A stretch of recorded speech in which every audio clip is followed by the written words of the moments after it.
Good morning बच्चों।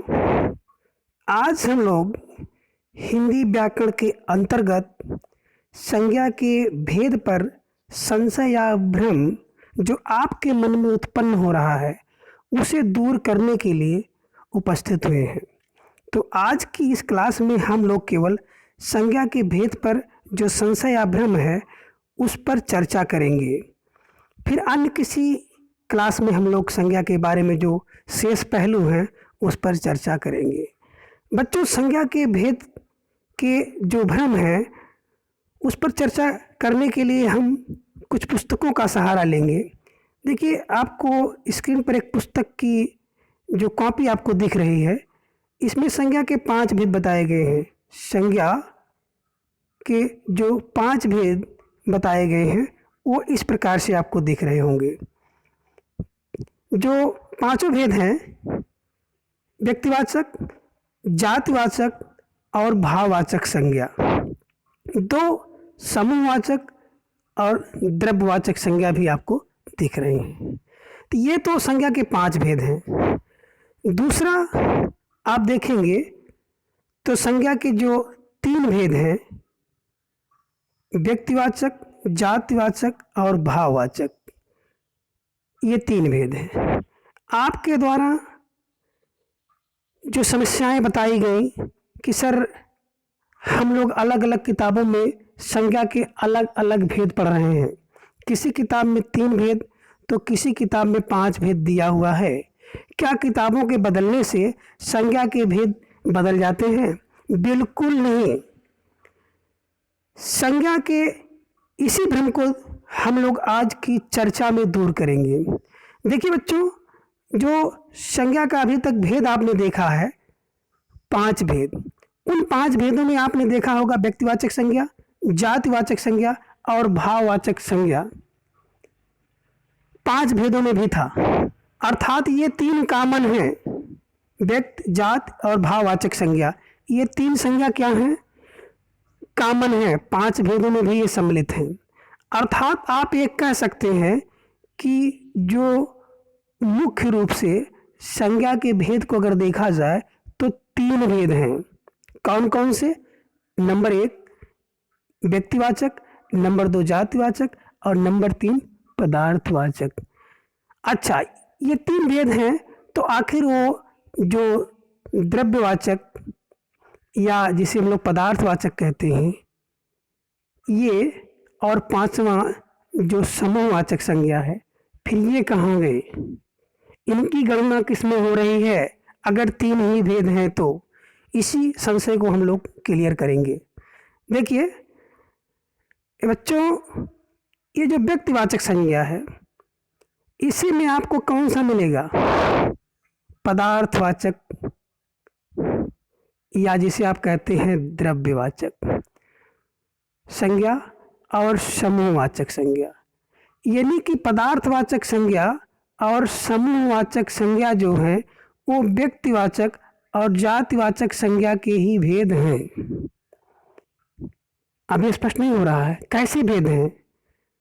अर्थात जो समूहवाचक और पदार्थवाचक संज्ञा कहीं ना कहीं इन्हीं दोनों के अंतर्गत आती हैं, व्यक्तिवाचक संज्ञा और जातिवाचक संज्ञा के अंतर्गत आती हैं।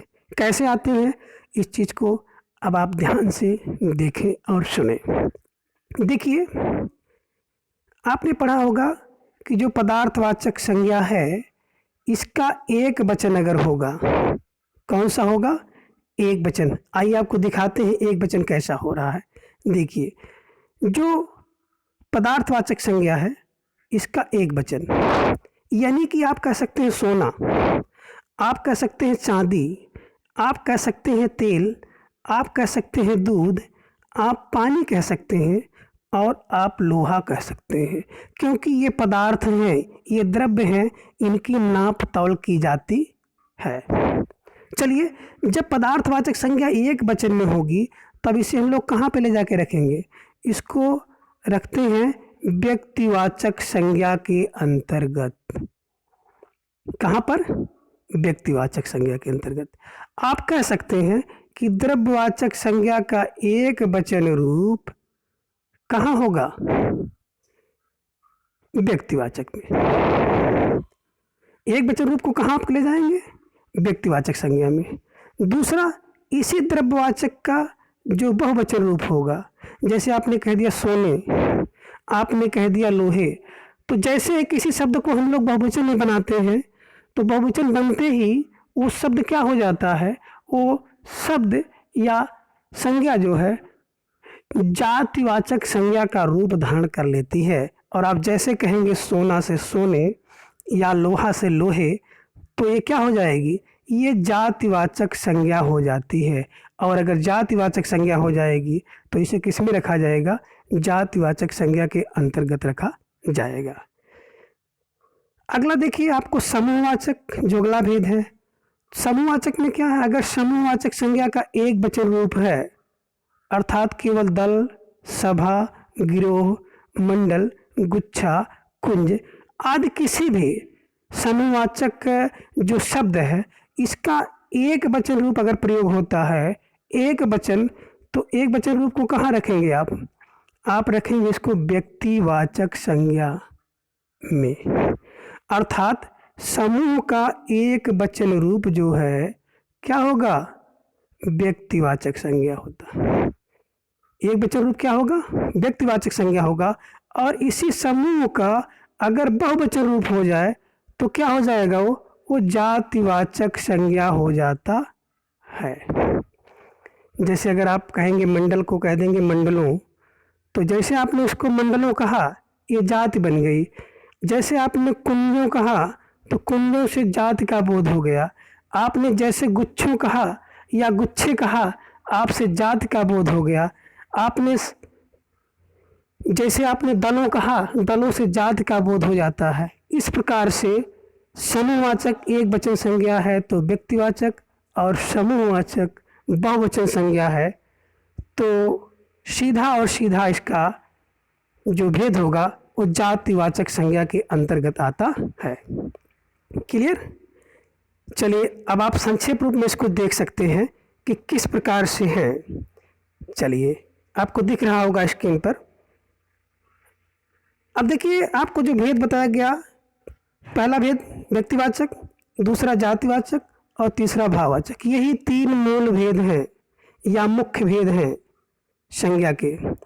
और समूह का एक वचन व्यक्ति में आएगा और इसी समूह का अगर बहुवचन हो जाएगा तो जाति में आ जाता है। एक वचन रूप व्यक्तिवाचक में और बहुवचन रूप जातिवाचक में। चलिए दूसरा आपको देखने को मिलेगा जो आपको दिख रहा है पदार्थवाचक संज्ञा। अगर पदार्थ का एक वचन रूप है तो व्यक्तिवाचक संज्ञा में, और इसी पदार्थ का अगर बहुवचन रूप है तो जातिवाचक संज्ञा के अंतर्गत आता है। इस प्रकार से अब आपका ये कॉन्सेप्ट क्लियर हो गया होगा कि संज्ञा के जो मूल या मुख्य भेद हैं वो तीन ही हैं, और इन्हीं तीन भेदों के अंतर्गत खासतौर से जाति और व्यक्ति के अंतर्गत समूहवाचक संज्ञा और पदार्थवाचक संज्ञा आती है। क्लियर? और एक चीज़ और जान लीजिए कि जो ये संज्ञा है, छोटी कक्षाओं में हम लोग संज्ञा के 5 भेद पढ़ते हैं, और बड़ी कक्षाओं में जब आप जाएंगे तो आपको संज्ञा का 3 ही भेद पढ़ने को मिलता है। और जितने भी बड़ी बड़ी किताबें हैं, अच्छे राइटर्स द्वारा लिखी गई किताबें हैं, उनमें आपको संज्ञा के 3 भेद मिलेंगे, और छोटी क्लास के लिए जो किताबें लिखी गई हैं उनमें संज्ञा के 5 भेद मिलते हैं। एक और प्रकार से संज्ञा के भेद को हम लोग देख सकते हैं, जैसे दृश्य संज्ञा और अदृश्य संज्ञा। संज्ञा के जिस रूप को हम लोग देखते हैं उसे हम लोग कहते हैं दृश्य रूप, और जिसको नहीं देखते हैं उसे हम लोग कहते हैं अदृश्य। तो दृश्य के अंतर्गत आपका कौन आ जाता है? व्यक्तिवाचक और जातिवाचक, जिसे हम लोग देख सकते हैं। ये कौन संज्ञा है? दृश्य। और भाव क्या होते हैं? अदृश्य होते हैं, तो अदृश्यवाचक संज्ञा कहते हैं। तो इस प्रकार से आज की क्लास में हम लोगों ने जो संज्ञा के भेद पर संशय या भ्रम था उसको दूर किया। और अगर आपको स्पष्ट नहीं हो रहा होगा तो इस वीडियो को 2-3 बार देखेंगे तो आपको बिल्कुल स्पष्ट हो जाएगा।